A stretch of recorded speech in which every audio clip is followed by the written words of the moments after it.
In the 4th century, the technology of the codex changed the genre of scholia.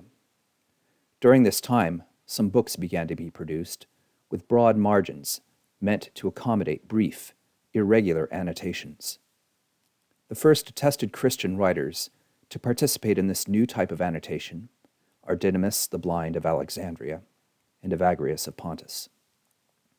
In this paper, I will argue that the two of them began writing their scholia independent of each other at about the same time.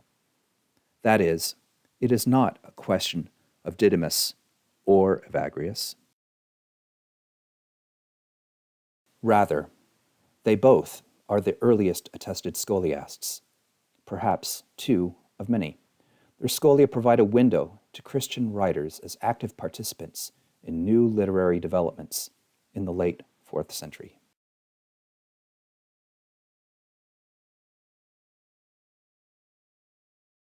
After presenting general observations on scholia and the writings of Didymus and Evagrius, I will focus on their scholia on Proverbs. The two sets of scholia have a number of verbatim parallels that, as far as I can tell, are completely unstudied. Jean's edition of Evagrius' Proverbs scholia does not discuss these parallels, and Didymus' text has received little, if any, attention. I argue that Evagrius depended upon Didymus in 16 key passages. In most of them, Evagrius reproduces Didymus' words verbatim, only once crediting another author. In other cases, he alters and changes the wording to account for his own observations. In answering the question about the relationship between Didymus and Evagrius vis-a-vis their Proverbs scholia, many more questions emerge, which I hope will catalyze our discussion. How did the scholia factor in the writing activities of the two authors? Were they just simply rough drafts for longer commentaries in the case of Didymus? In the case of Evagrius, there are suggestions that he added scholia over time. But did Didymus do this as well? Did either author intend to publish their scholia?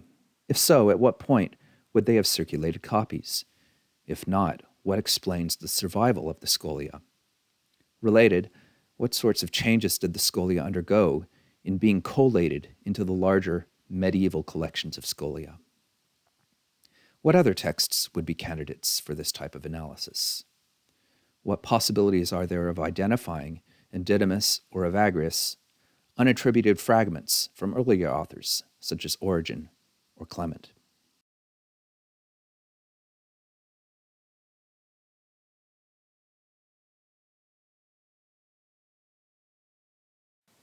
A scholion is simply a short interpretive annotation on a text. The root of the term scholion implies that such interpretations were the result of, or intended for, some pedagogical purpose. Evagrius tantalizingly alludes to the so-called rule or rules of scholia, suggesting that there was expectations that scholia would be limited in size.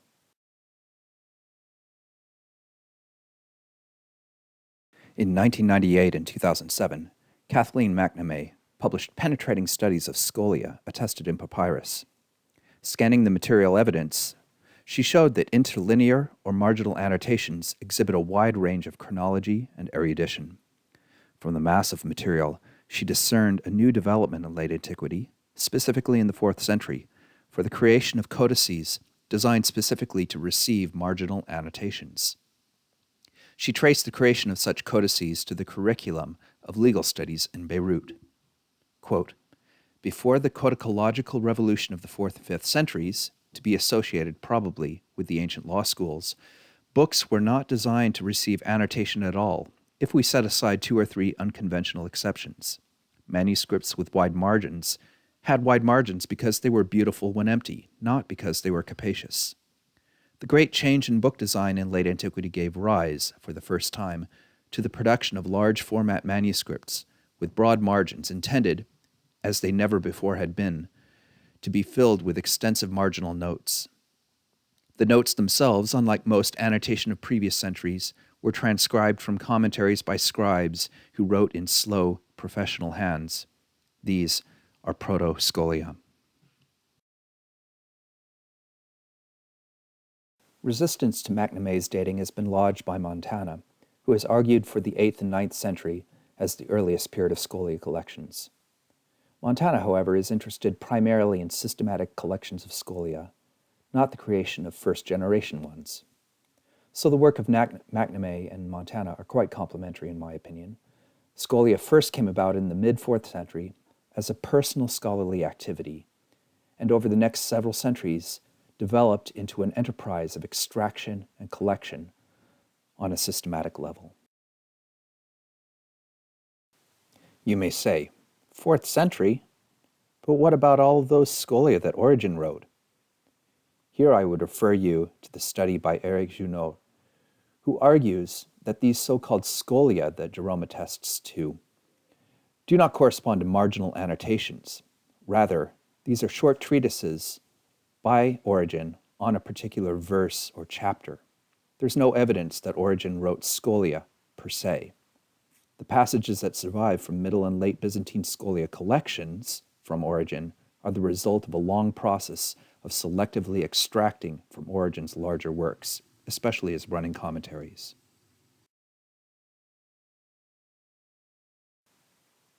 What might these codices have looked like? Let's look at a few sample pages. What you see right now is a copy of Terence in Latin, prepared in the 4th century, with annotations that are dated to the 6th century. This is a papyrus dated to the 4th century from Oxyrhynchus. It has Virgil as its main text with annotations at the bottom in a smaller uncial script.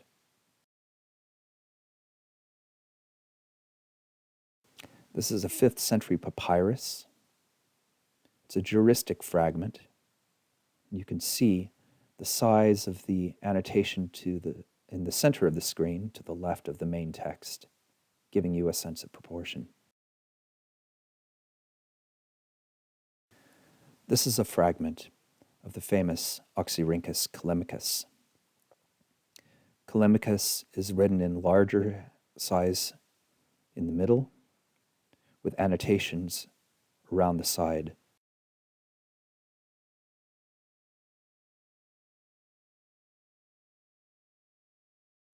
Didymus the Blind was born around the year 313 and died around the year 398.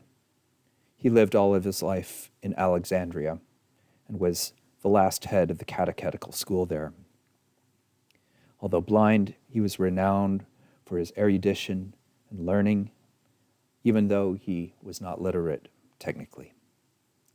He left behind a number of treatises, most famously on the Trinity and against the Manichaeans, and he left behind a number of commentaries. Genesis, Psalms, Isaiah, and Matthew are some of those. We have many other attested exegetical fragments from him. Evagrius was born around 345 in Pontus. In Caesarea, he was ordained lector by Basil the Great, after whose death he went to Constantinople in the retinue of Gregory Nazianzus, who ordained him deacon. Around 382, Evagrius went to Jerusalem and became a monk at the monastery of Rufinus in Melania. In 383, he traveled to Egypt, where he spent the rest of his life at Nitria and Kelia, dying around 399. He left behind a number of treatises, many of them in chapters or Kephalia. He left behind about 70 letters and several scholia collection, most notably on Ecclesiastes, Proverbs, and Psalms. The scholastic activity of Didymus the Blind cannot be precisely dated. It could be dated only to the half-century or so when Didymus was active. The scholia by Evagrius, however, show evidence for different dates. In a study I am preparing for press, I will argue that the bulk of the Kephaleia Gnostica, which leans heavily upon his scholia on Proverbs and Psalms, was written in the 370s. On the other hand, as I will argue below, some of Evagrius' scholia rely upon ones by Didymus. The best explanation for this dependence is Evagrius' traveling to Egypt in 383, which gave him the opportunity to visit Didymus. That is, both Didymus and Evagrius were writing scholia independent of each other. I somewhat stumbled into the choice of the scholia on Proverbs. I was browsing through Didymus's catalog of attested writings, and I noticed that there were some scholia attributed to him on Proverbs and that they were collected. I thought, well, that's actually uncanny because Evagrius has quite a large corpus. So let's take a look. Didymus's collection of scholia on Proverbs, which is in PG, is relatively small, 86 verse scholia total, and has rather uneven coverage. This comports with the model that McNamee suggests of books written specifically for marginalia to be written, where an author could apply and add annotations as wished in different spots at different times. Evagrius's is also along this model, but it's much larger, 382 scholia. But again, it's uneven coverage. Not every Proverbs verse is covered.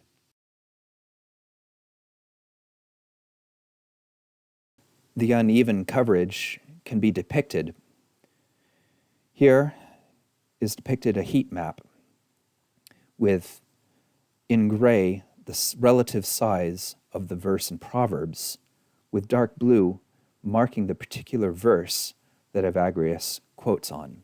If it's in gray, he didn't quote it or comment on it. The solid green reflects the relative length of Evagrius's scholia on that particular Proverbs verse. The number to the right indicates the relative length of the scholion to the verse being quoted. The same thing, I figured, could be applied also to Didymus.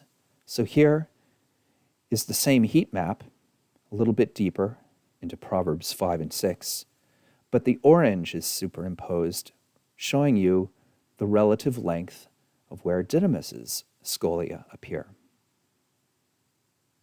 You'll notice sometimes a verse is commented on only by Evagrius, sometimes only by Didymus, but sometimes by both, which got me to wondering, what happens in those places where they comment on the same verse in Proverbs? Through tools that I've been developing, part of the text alignment network, I developed an algorithm to try to show me where those differences were. And the solid black of Greek that you see reflects common words between Evagrius and Didymus. Notice at Proverbs 5:8 how similar the words seem to be. At that point, I realized that there is something much deeper going on. There is some sort of literary dependence. Either Didymus is borrowing from Evagrius, Evagrius from Didymus, or both from a common source. To find parallels is not too difficult. The TLG has a wonderful feature called engrams, which allows you to find commonality between verses.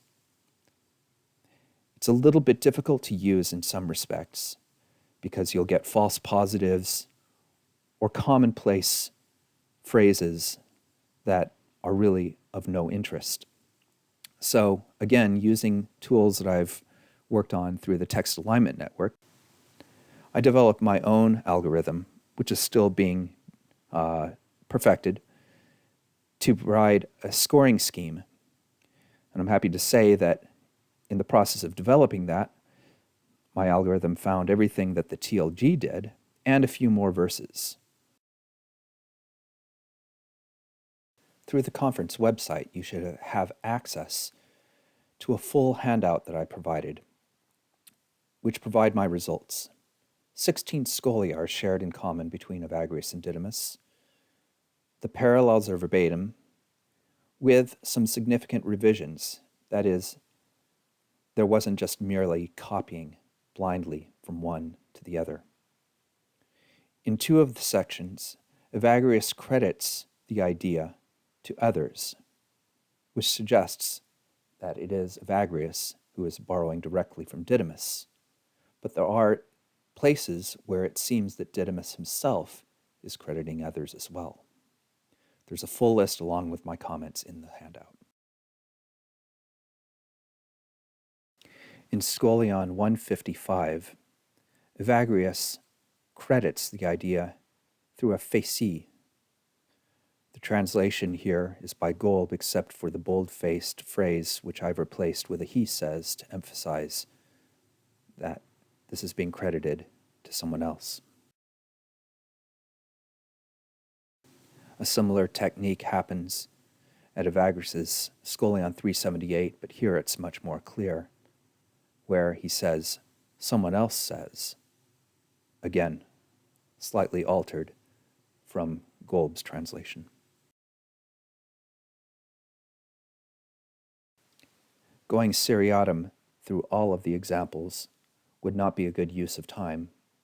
I'll just focus here on one particular example where one can see how Evagrius is reusing Didymus.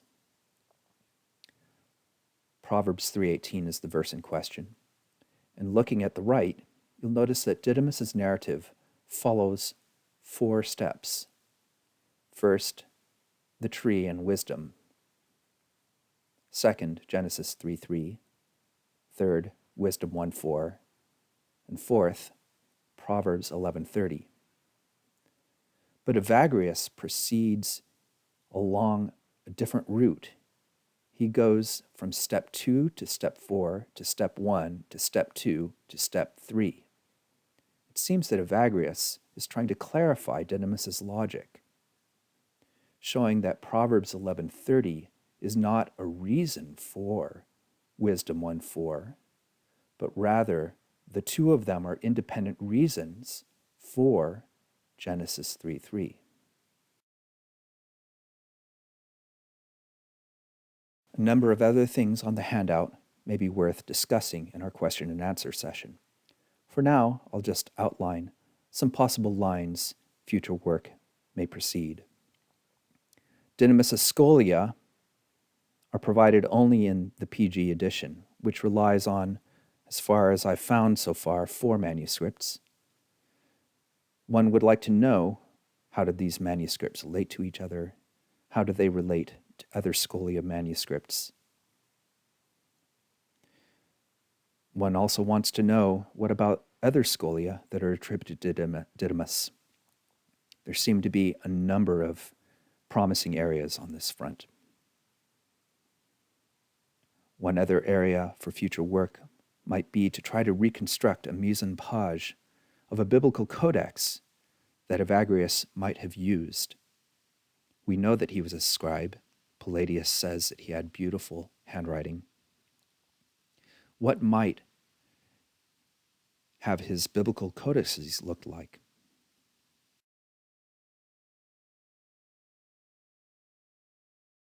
Perhaps you have your own comments and questions and insight. I look forward to hearing them at our discussion Friday, 28 May at 10:30 a.m.